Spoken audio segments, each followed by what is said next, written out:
Eh bien, bonjour à tous et à toutes, c'est Romain et bienvenue dans cette nouvelle vidéo où on va voir ensemble comment réaliser des fentes efficacement. Alors, première étape, on va voir les erreurs à éviter. Alors, première erreur, c'est de ne pas chercher loin devant et de finalement faire des petits pas. Le fait d'avoir un écartement assez réduit, va avoir une mauvaise répercussion au niveau de votre genou, une mauvaise répercussion au niveau de la contraction musculaire du quadriceps et peut entraîner des douleurs au niveau du genou.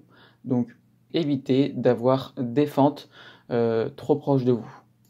Deuxième erreur à ne pas commettre, c'est dès lors que vous faites une fente, le genou bascule au-dessus de la pointe de pied.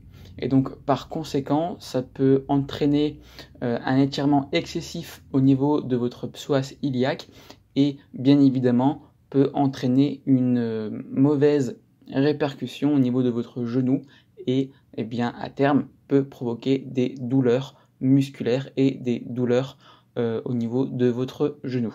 Donc là aussi, encore une fois, ne pas mettre le genou devant la pointe de pied.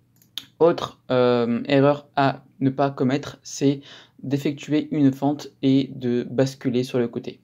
Le fait de basculer sur le côté va vous déséquilibrer, vous allez avoir un mauvais axe et par conséquent, entraînez-vous à faire des fentes avec le dos le plus droit possible. Pour cela, vous pouvez très bien le faire en vous tenant contre un mur, il n'y a aucun souci. Le but, c'est vraiment d'avoir un dos droit.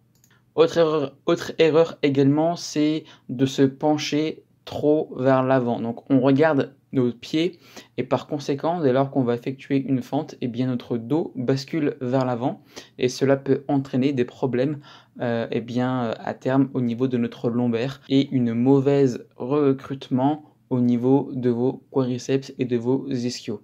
Donc là encore une fois, évitez de vous pencher vers l'avant. Le but c'est vraiment d'avoir un dos droit. Maintenant les exercices à réaliser.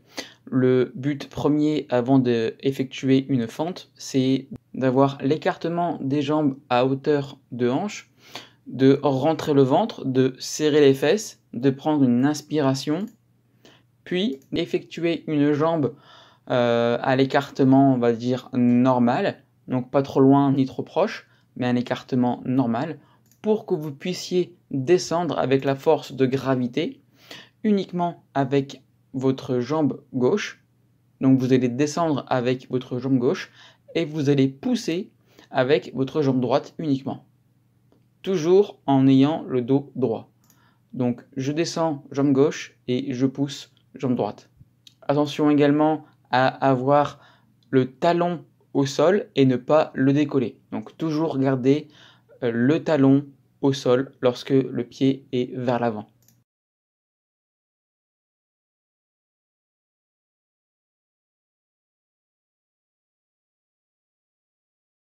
Erreur à ne pas commettre, c'est ici, comme vous voyez, d'éviter de faire une fente avec la pointe de pied.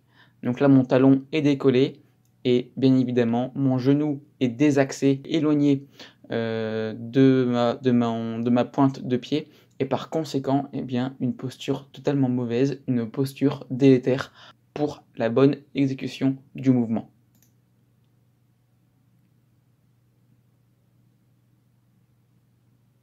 Donc toujours garder le pied avant avec le talon bien à plat, bien au sol. Ici, nous voici avec un exemple de fente bien réalisée, avec un dos droit, le regard fixe, qui regarde loin devant soi. On descend bien avec la jambe arrière et on remonte bien avec la jambe avant. Mon talon reste toujours en contact du sol. Et je reviens à ma position de départ. Attention ici à ne pas effectuer ce type de mouvement trop extrême sur le côté. Alors ce type de mouvement, il est possible, mais lorsqu'on est débutant, je vous le déconseille.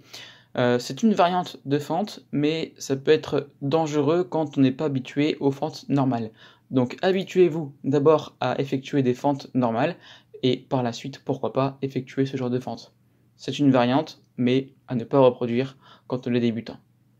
Deuxième chose à ne pas faire, c'est d'effectuer des fentes alignées avec la jambe arrière. Alors ici, j'ai pris comme exemple la bande rouge qui vous montre que mon pied gauche et mon pied droit sont alignés.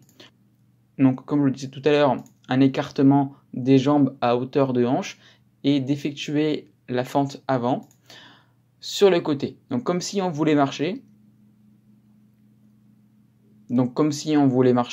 Mais on effectue un mouvement, on va dire un peu plus latéral et pas trop aligné à la jambe arrière.